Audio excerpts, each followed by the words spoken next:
Aketia panso kamu Ketia pa our fidi in it or Sompa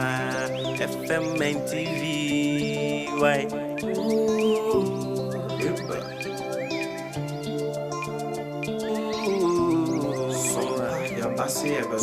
Yasim Sompa mani jeni Aketia pana unu wada Sompa de asit name Ketia pa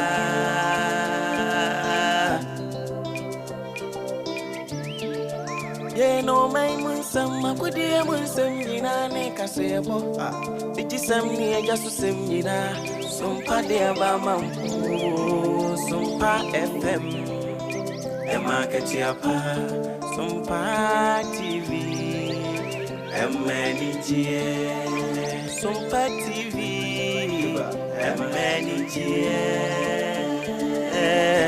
Oh, wisdom ni mitie Sompa FM, he Sompa TV.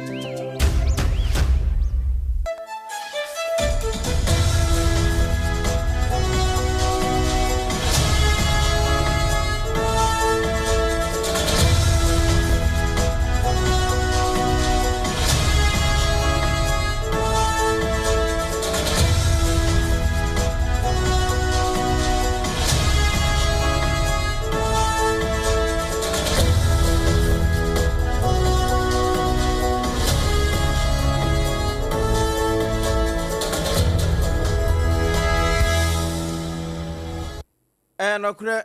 ba te sebro nya achade abusua Sompa no nsia bre mu kasebo na kwadwojesi company limited a wode adanse hu ne mapapa aba no ne kase no a ene se yedi bro nya nyina na ne Yesu nie wode kutam na yesomwo na ye ba ne sa no afefronum na kunafo achade ne baso enti wa wo ye kunani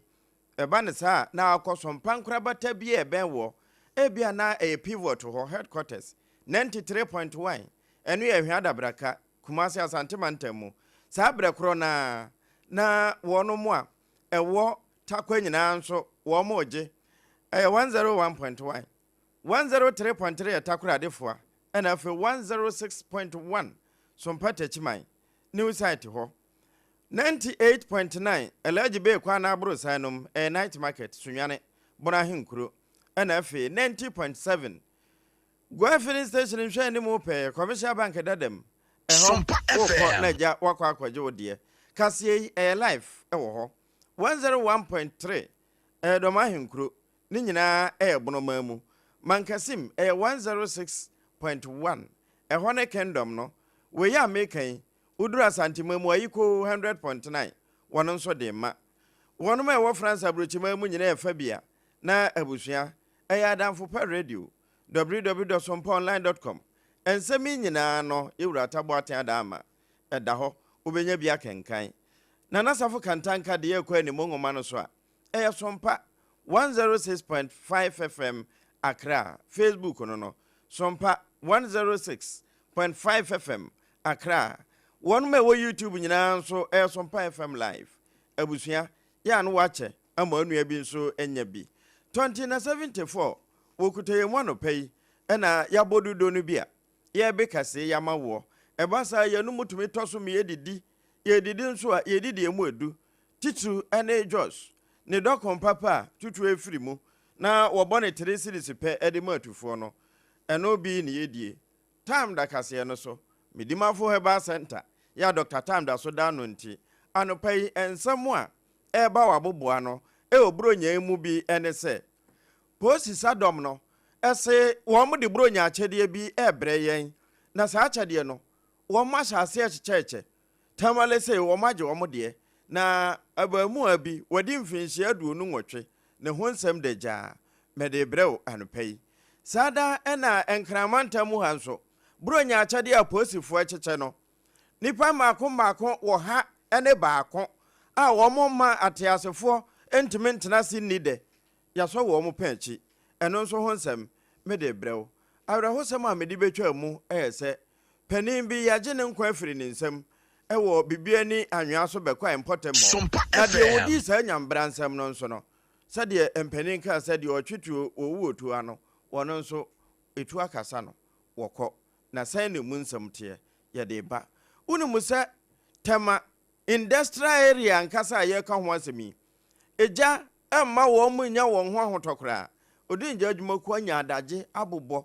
ɛne sɛ afi yɛhyɛ aseɛ yɛpem kɔɔ ya ɛne sɛ yɛwie ɛgya atɔ hɔ yɛ adi bɔne yɛde ho nsɛm ɔba yɛwie na afei Ghana ne alata nso aka wɔn mo tam apa mu a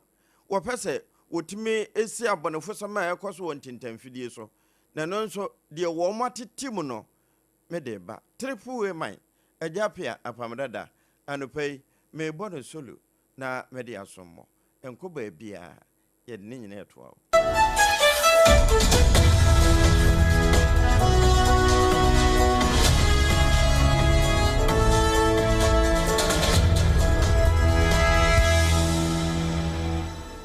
afe yenye bre na ensem no yemie bie nani emfama yatiefo mede wo kwɔhyɛ ase afiri sahwi atwema mpɔtem hɔ ɛno wɔ bibia ni anwea so bɛkwai abato mpɛhwea so municipality hɔ na abamu ayenem ne sɛ rasta wɔde mfinhyia aduasanum saa bra meka sɛ die wɔn mo hwehwɛ ne kra wɔ atasefo asase so a wɔn mo hu na ansa na wɔyisie no na wɔde ka agye pani bi kra afiri ne nsam ɛwɔ mpɔtem hɔ owura nyankomango ya na wɔde ne yere kɔ afuom wɔn mo kɔ akɔgu koko so na wɔn asan agu wɔn mo atosode a wɔn mo adua nso so no ɛna kafo na ɛbɔ n'akyi no sɛ pa no wɔpa bɔ apem na ɛpaaye nti ɛyɛ na wɔyɛ sɛ daabi aduro ne nyina hwɛ gu nti wɔsan ba abɛsesa ɛne sɛ wɔbɛsesa asa akoro no ɛna rasta koko hyia ne kwa mu a wɔdi n'amim nti ne yere wɔ afuom mu twɛn sɛ ne kunu ba na asɛ enwunu yadwo nti wopie ye sɛ wɔbɛhwehwɛ ne kunu no ɛna wɔkɔhu sɛ wɔda mantwɛ baabi ya mogye enwunu no ɛntɛ na wɔn bɔ aposifo amane ne mpɔtam hɔ bo nso ɛba bɛboa na no wɔn kyɛ sɛ rasta wɔdi kan koraa de abaabo obi tiri mu wɔ mpɔtam hɔ na ɔno asɛ ne kɔndwɔmpi no ho akakakra mental health ɛna wɔde ne nam hɔ na wura mu koraa na wɔda sɛ bɛyɛ na wɔn benya na kyere no ne sansan sakoro nkyerɛ damfo nti ɛna ɛtwetwere wɔn bo saa bra meka sɛ deɛ wɔn mo baanu na mu nyinaa no sɛ hwi mpɔtam hɔ anwea so community hospital ɛhɔ na wɔn mo de akɔkɔgo ɛwɔ mukurabea na posifo nso san yɛ mu hwehwɛmu ade koro pɔtee nam so a saa wo baanu yi esi na sɛ deɛ mu nsɛm teɛ no Sompa kɛseɛ na yɛ a ɛbɔ so sɛ ma wɔ wɔn mo anso bitimi adasukɔ ɛsi aseɛ ɛde abrɛwɔ posi sadom a ɛwɔ man Ghana mu ɛde bro nya akyɛdeɛ bi brɛ timamufoɔ na asa dodo na adwene nkɔ so sɛ bɛyɛ na wɔn mo a wakɔ akɔdi dwa awia na wokɔdi dwa ne yatoto obotom ebi kura wɔ hɔ a nkɔduru na abɔtɔ no to ate yɛtwa kura atwa abaage nyinaa ɛto ayi deɛ ɛsi yiye ebi nso wɔ hɔ a na anya saa nɛteɛ na yɛde sika ahyɛ wo nkyɛm ne yɛgye bi kura atuo da so ɛne yɛgye saafo ne nyinaa posi sadom a yɛwura tata yɛhono da no wɔn so wɔn mu twa abɔ ahwɛ no ama buro nya ni di ayɛ timamufoɔ de ɛne sɛ economy no sesei enkomini na ekɔbɔkɔɔ no timamufoɔ nso atumi adi buro nya no atumi adi atu aseɛ ne no ɛna enkran wɔn ka wɔn ho ɛpam mu no Kwame Nkrumah sekre Nungwa Adabraka Achimota Islegoni railways hɔ wɔn bɔ fa hɔ nipa mako ɔha ne baako ɛna nya wɔn pɛnkyi sɔe na wɔyɛ Christmas special operation ɛna posi sadom no ɛwɛ ɔyɛ wɔn enya asafo pɛnkyi sɔe na wɔn nya wɔn no nso no abusua bra Facebook no so Sompa 106.5 FM Accra wɔn na tetete hɔ a ebi mo ne mo akatakata no na ewie nso a wohwɛ packages a wɔn package ne kama saa no ɛwɔ Facebook no so a abusua bɛhwɛ sɛ entapire no a deɛ na wɔn no a ne nyinaa post sadom no aboa no sɛ exhibit a ɛno nso ɛka wɔn ho sabiri wɔn gu so ɛsan yɛ wɔn mu nhwehwɛmu a wɔn mu a bɔne foforo kura san bata wɔn ho nyinaa no wɔn ahwɛ sɛ mmara no ebetime aso wɔn mu yie na Ghana mmara na ahu a asɛ sebɔnwoma egu ase bibia anim no epagya gyina ɛna abehu sɛ ɛmɔwerɛ ɛtetem na ɛne sɛ yɛdi bronya nyinaa no bronya no obedi amana yɛ ɔda ɛnyɛ sɛ ɔhyɛ fie nko na mo betumi adi akwaneaba apia hunu de ekoso wo monten so bi na sɛdeɛ ebi adresse ko no ɛne sɛdeɛ ebi ɛyɔ no ho ɛwɔ ne buronyemu no ɛno nso kura asa wɔte wɔ appetite ama wo nso wahunu baabi ɛsɛ ɔde wo de ɛbɔ na ɛno na wɔno mu a ɛforo kai ɛdidi akwaneaba tituru ne buronyemu a wɔpɛ sɛ ɔdwodwo wɔn ho no ɔbɔ ho asɛ wɔ miamia ne phone no so no wayɛ ɔda ɛmmerɛ ɛnyɛ aduane na ɛyɛ kaa na aba besie ebi ewuba ebi ebotu ne yango nom no ɛna wɔn mo ɛforo ne bɛkyɛ sɛ no kwasɛm ni sɛ wankasa oti ho a ye yiwa yibɔne na saa yibɔne no nso kura ye de beyiwo no utiri anya yie na sɛ ankɔyɛ ne ɛne utiri ɛfa sɛ bi utiri ɛne akuabati nsa ya ye nyiwa akuabati style no ankɔba ne saa na fe wakɔ kwan mu baabi anka yɛ so okoro no wa wantimi ankɔ wo nso a usika nso na sɛdeɛ passenger fo no esika wo mama ne hunu ɛwɔ uba yango ɛne emu boat fo nsɛm no abra na ɔtɔ nka ho me use two apps in nyina uba me check na more than na almost 150 but boat me check na 99 na me coins na ebi so ambeka ho so first is me call down someone na say me use Uber. I think that they're not AGYA I think say 107 and do 110 and I can bro yeah. By this time in Uber and the net nebo was but boats in the not nebo no phone. I say increase prices no cost and on a ote say na oba na kyerɛkyerɛ sɛ deɛ wɔyɛ order na okwa ofrachi mote ko dan so man kura de no wo mo gye no sɛ de Uber te nti wo hwe Uber na sɛ ɛno no wo soro a na fe wa hwe boat no nti boat no nso a na ɔto nka ho no wo hwe na no nso wo soro a na fe wa twe de ko yango ho ebi ene de na emu ayɛ ne de kakra na nso still a ekosoro na no na wo mo a etwi saa online rice ya wo frɛ ya na abai no wo mo pɛ ne ba ko a ne de ne Francis Tenge ebe chese oh ende ye de woso odwam no a pepepe enye bibia na aba demand and supply se si ye di bro nyan afi na dodo na asha ase kura oda wo mo aba bafia wo mpese wo mo timi epiepie enti eba ne sa na ayadodo enti ayadodo ase te bia Sompa FM eno eye ni nyi ano a wo de baaye no nsia bre mu kase ebo bro nya achede we 27th yede ma say Merry Christmas no na yesan so aka kire say a prosperous new year na mom se betimi aye ode na aye ode ye pa de na wonyade na mom so yare a ene ka ho na se o asantemamu a fo ani kire Medimafo Heba Center ho na Dr. Tam da so da no won fata amonto yade so o abu akwa agogo won gogo yade no ma yade empachew na fa hoto ebrefie stroke ana sisi yade waso okotodwe ode ne de kura ya bodin say diabetes ana ya cancer say prostate en nantin ko chirichiri ma o yare kwanwa ka ho na fa hypertension no kidney ho haw no de ya to din say ya de we de ye kwankro no fa ko Medimafo hwe say ye kwankro o de time o to so me na dwane na ho ato en this anso na won kran en ha ho nsan ko ke kan santemamu ene Pokuya se mayira ha ya wo yira yade ne de amaw 0244 774 282 bisafo nyira kwan na wapusu sa ahoma no na afi wonso ohu ato no na yakasa oyafo Medimafo ene hwa posi sadom kru ya wo special operation team no abusua se mede okọ atifi mantamu a wo monya abamu a Mahmoud Alasan pa echi aso wodi mfichia 28 adonu nwotwe na won mo se woso ne paachi no na wokuta enuboni a emra ma ne ho kwan se wonkura wotamale ene ne mpotem ho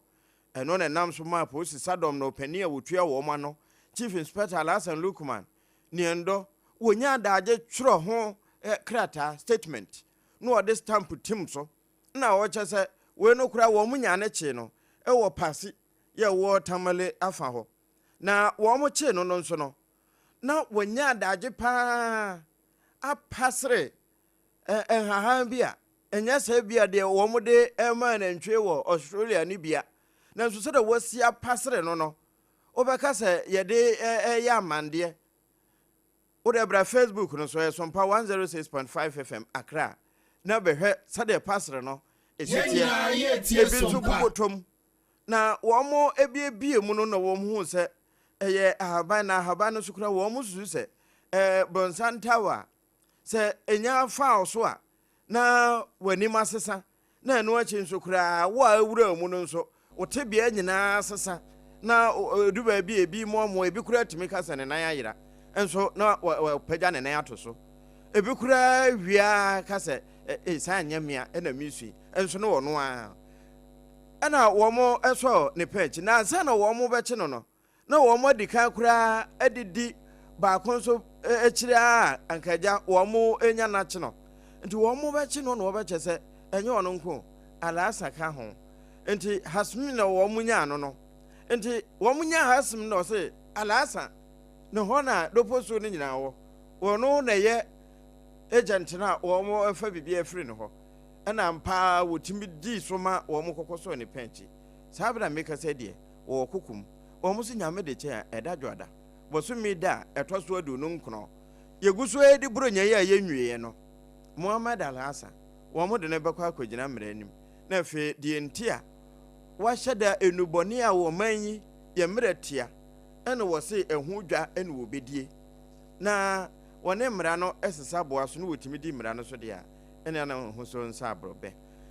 afei mayrodu nje adwumako wɔn aboboa no na wɔn ma ɛwɔ tema Ghana National Fire Service tema region wɔn ɛna ɛkasa yi wɔn se firisa yɛhyɛ afiase wɔpɛpɔn January ɛde bobɔ mu a ɛbɛwura hinimi no mo ne akyire hɔ nyinaa ba ya November mu ha yi no abusua wɔn kenkan na sɛ December koraa no a yɛbɛnoa no akyekyekyekye a egya yɛbɛsɔ ne kɛse koraa no ama egya beba mmeamea no wɔn mfa no nka ho no wɔn ka firi January besi November nko a egya nko a wɔn ɛbobɔ so ɛwɔ mpɔtam hɔ no ahenum ɛne aduasa nsia deɛ wɔn nsa kan na deɛ wɔn ɛfrɛfrɛ nso deɛ ahensia ne du nsia ɛno nso wɔn ɛde toto 2024 mu a saa ne si na we divisional officer GO2 Ebenezer Yenzu wɔn na tema region hɔ no wɔda wɔn ma no ɛna wɔne sompansa ntwerɛfo edi nkɔmɔ no wɔbɔ saa hwereman egu yasom na wɔsɛ saa yiwe nyina wɔn mo kekan no ahenum aduasa nsia no emu ɔha duoso ɛyɛ die efiri yɛ afiafiem ɛno akyi nso uyi to nkyɛn a wɔha ne dunum ɛno nso ɛyɛ sɛ ebia kae nom ɛne saa nneɛma no na yɛwura DO2 Yenzu ewie no wɔse ɛwɔ sɛ wogya kwan ɛfa so a yɛsɔ ano no ɛyɛ timamuni biara so die na obiara nso de ɛto n'akoma so ɛnkanka ne bronya yɛ yɛdie wɔn ma de gas na ɛno aduane yɛmfa aduane nsi gas so nwie nkɔtena sɛ yɛhwɛ TV ɛyɛ kakra a yɛbɛhwɛ saa bena wɔn bɛba ahoso no na ahye atɔ nson ɛnkanka wɔn mo ɛbɛyɛ abɛkwan ɛne deɛ koraa sɛ esi frɛfrɛ gya ɛne sreba nti wɔn mo hwɛ yie na wɔn nyinaa akyi no ɛna wɔkyɛ sɛ yɛ na wɔn mo emergency line no nso ɛyɛ adwuma na ɛyɛ adwuma nyinaa no yɛmfrɛ hɔ ɛmfa ɛnyɛ sɛ wede yɛde yɛ epurufu anaa yɛde di agorɔ esan sɛ aba adwuma mu no yɛmfa deɛ a wɔn mo ɛpere nipa nkwa abɔ agyapadeɛ ho ban no yɛmfa ni agorɔ nti adehyɛ no nso hwɛ yie number no ɛyɛ 112 anaasɛ 192 wonya frɛ hɔ a wo hu sɛ wɔn de wo bɛkɔ office hɔ no wagyina so na wo ne wɔn mu a ɛno bɛkasa no ɛdi nkɔmɔ yie wo kyerɛ nso no wonya adagye akyerɛ biako sɛ de bɛyɛ a onkɔnkɔto wɔn ɛntwene anopa yi yɛdi bronya ɛne ti bronya no mu no wode deɛ ne di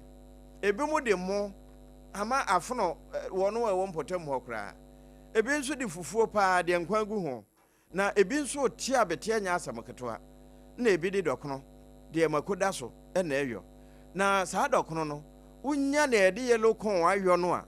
ɛno de vitamins ɛwɔ mu no ne sɛ de besi ama wa hoɔden foforɔ koraa na saa yɛ owidie yie na ewie nso a kuro wɔ yɛma asa kuno just bread and pastries wɔn Jos Kinky na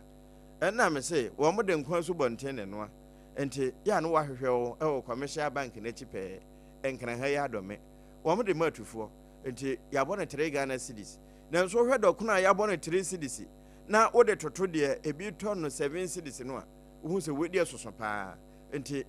wo a woyɔ dɔkono atɔn no wo brɛ ɛne yɛte so ama wo ɛnha ho yɛfe na akɔ pagya aba bɛbɔ gyakuna na aburo no koraa ɛnura mode gu nsuom yi yɛmfa nwum nom na ɛho ade a adeɛ kyɛ anhɛ a wonyɛ dɔkono ɛhɔ deɛ sɛ wode wo ho bɔ Josfo a de biaa wo dɔkono ɛhye na ɛsi pono so nso enti kyɛ wo nam no yɛɔforɔ yɛ ahodoɔ a bɛyɛ nyinaa na afei pagya wo koma na kɔka wo dɔkono bra Jos bread and pastries ɛna de Jos hot kinky aba 025 60 68 832 025 60 68 832 na one Josfo enkasa Sompa FM wo mo kan yen ho bi ene ye de nsa ne brew na bro nyan se wudi na ye wo nko na wudi na wo wesa bo hu se enam ne bia ka osimu a e ka bibi a kyerɛw abusa se wansa wunya ye no wo nko na wadi o wadwene kunani bi ho de wo de wa me wo mana me na de papa ni ho de maame ni ho nso ɛno ntina Sompa kunafo akyɛde no yɛse ɛne sɛ modidi buro nyinaa wie no yɛ ma afeforo no ɛyɛ kunafo ne de enti 1st January na ɛbɛtodwa ya no wahyɛ no nso Sompa nkorabata bia ɛbɛn wo kunani na no watutu mirika kɔ hɔ ɛnyɛ fe na metwere midin kane ka ho na kɔntem na onsa ka de na fe wo de akwa kodi wafe ofro no afe we ya ye kan no momo ma adwuma so enti wo betimi amomo ama wɔn mo nsa aka 0598 559 802 0598 559 802 die wo hunu mobroni mobono wo de fam awurade nyamsompa ne sɛ obi hwɛ enyisia ne nyanka ene mobro ene ntia no pɛi ya na de bia fa hɔ na wo de fa hɔ nyina no 0241 272 990 Blessed Foster anaterewa media ni din beba ya na wahye no nso 2074 tete hodudo no abusua ebi wo baabi eto nuro bia say herbal shop ana chemical shops no ya na wabusa over the counter for no say 2074 Sompa for ka ho asem say ye immune booster na DHB a ya yam dia front no eboa ema yade bia ntime mme wo ntomadan na menim baabi a wo yade ne te se ye frɛ no kwankro hepatitis wo de ya bodua kyerɛw se HIV ne bi ne wanya ana ye se ye fichi krom hawo kidney infection ne kyerɛ so wo mrɛ bo no infection ana inflammation abam ya kasa prostate enlargement a kyerɛw ana doctor aka arthritis ama afɔ wasom ka ho asthma wo bobo wa 2074 ene ne yaduru no 0246 073 498 wo a woto wani a wo shop ho ebi ni ho no wo na mede ahoma yi ma wo pebi na fasom empotem hofo na nyame emfaso wo nhira wo anopai wo kutayamu na ensem no yede ebrewo na abusua ansana meda me ho kura na fe masanso ababiu no mede wo wurem ewo penia wono eneba industrial and commercial workers union AGYA otua wo ma no wo wure ne kase wo se ampa mampani adwuma ne de wabo economy no se ofa baabia na de Ghana de toto ho a o ageni nenso ne geni ageni nyina no enuru adwumayefo botom saa na enuru wo ma setenem ne se hunti won de ka kire mampani se na ano a wo ka kire ewura atofo se won fo so anyi 1 billion na 2017 hoeba contractor for na won mo ye adwuma ye ntua wo mo ka wo mo entua saafo ni nyina ka ema wo mo nso nya bi mfa ni burunya no saa na wo hwese ebe ma adwumayefo nso wo mo ahunu bie na koko board sei ewom se ye kokofo ebu mu su voter star tester for wo mu su saa na PBC for ebi mu nso su tewu for nso kasa teacher yewura Ken James azotiba wono ene kasai na de yentie ne nsen ne bi. The year with its challenges also had enabled us to sign the condition of service of the Ghana Education Service finally, and then we had what we were asking for, the continuous professional development and skills allowance upgraded from 1,200 to 2,400 effective January 2026. And other conditions of service issues that were amended have all been signed for the Ghana Education Service. No, for penny, Edema Teachers and Education Workers Union. Tewu, Yewura James Ken Azotiba, wono ene kasa ye. Awusua ye nyina no so. Na ye na ye hutia wa enye yaboafo nkrato mra. Ye bape na fe Ghana ne alata wo mutama wo aka bom ene abone fofo a wo aka wo nkwan egu ye de honsam Sompa FM.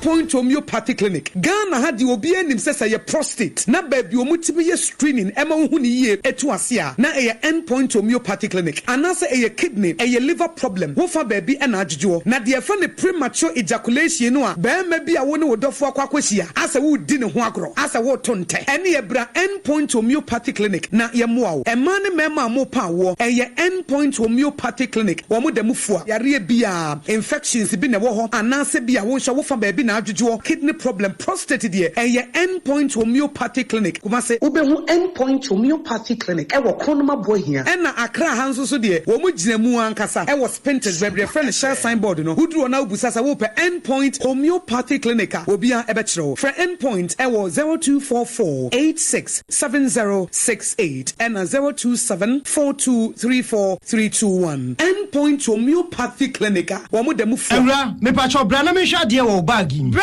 aden, enen subiem. Hey, time heba me share ya me kan say iba akun. Ani wayi me ensen. Bra, sanya time heba me sha esia jimi ni me fie fo enya dia baako ebeso yen. We dia udi se ofa ni nyina. Time heba me sha me kase me di one dance ya heaven ene de mekwa akopie. Enti se malaria we draw ne time heba mixture. Enye enunku o, die nanum ato a wontimi ani die no. Time heba mixture duro no ene ye ma o. Oba a wafa afuro de o ma akwada no fo. Ene akwada a woni mfie dumienu entimi num aduro yi bi. Se obeto aduro yi bi anoma, hwe se wakọ hospital anase lab ame yehu se wo atridie malaria yi bi ansa. Se o time heba mixture enu dudu atu a, fo ani kire KNG Herbal Center ewo Emrom Abidjan House ana ba akoso wo atonsu Monaco Junction. Eno echi ubenya bi atowo over the counter medicine sellers. Any herbal shop dodo na emu. Fre 0244 417669. Kayo, set time no TIME. Time heba mixture. Afi malaria fever bi adani ziba ewo munu be tuako. FDA agi ejwadie nkratu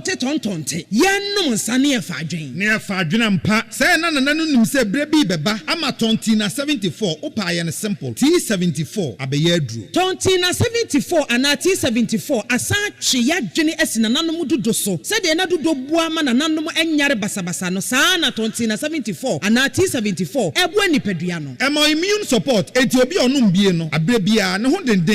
Tonti na 74 yinso ya ye no se nsuo krokro wa kama enti ba bia wonam bia obetimi de wade akọ. Samene wa ankefi na ekroyi eda no nko na wie ye wa bra mennom T74. Se mennom tonti na 74 menya hodin mennom ne da bia. T74 yi eye hahama ene ye de aye na DHC ena aframa na ye kama sa no. T74 ahoden ni apomuden ko a. Woko pharmacy ana ba bia to no bia ubenya tonti na 74 yi bia to. T74 yi enye ma oba wa fa afuro ana obi a o manufo ana se obi a onya mfie dumienu. Etu phone 050-162-8931 and a 0246-073-498. FDA AGYA APPIAH APAM.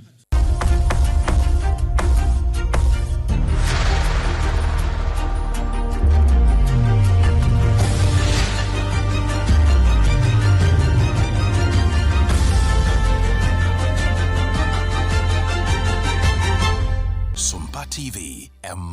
akatua pa no kre akatua no de papa na eba Ghana ene alata Ghana Nigeria Cyber Fraud Network na yese se ye kan ba bi a yetimi efanyansa kwan bokro no a eso na wo monam na wo monwia ye kura no nipa wo mo ho aka be se hanu a wo mo de kura timi abo amane wo mo ntimi abo amane nka ho yes ka wo mo adwira firi wo ho nso no eye $400,000 ena wo mo atwe ade firi ho na we nyina bede adwa bra abrochire police ye fra wo international police interpol fo ena keka ho a yes a operation Sompa FM enti we eye operation Sentinel wono mo yoye no na wo mo behunu se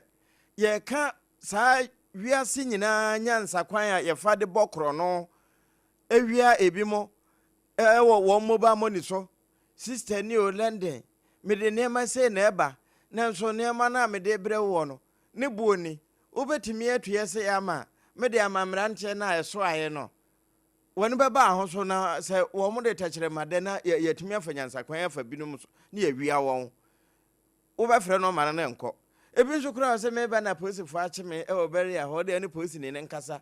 na mpa wanya obi nso amana ye ne ho se we police ni abra wonye police ni na fe wo mo adwiri ebi no musika nti wo mo ye sa hwehwemu yi na wo mo anya saafo no penchi so no wo se eno nko a no ebibrem ha nipa ahenum aduoso nan na wo mo nya wo mo penchi esoyi na eno no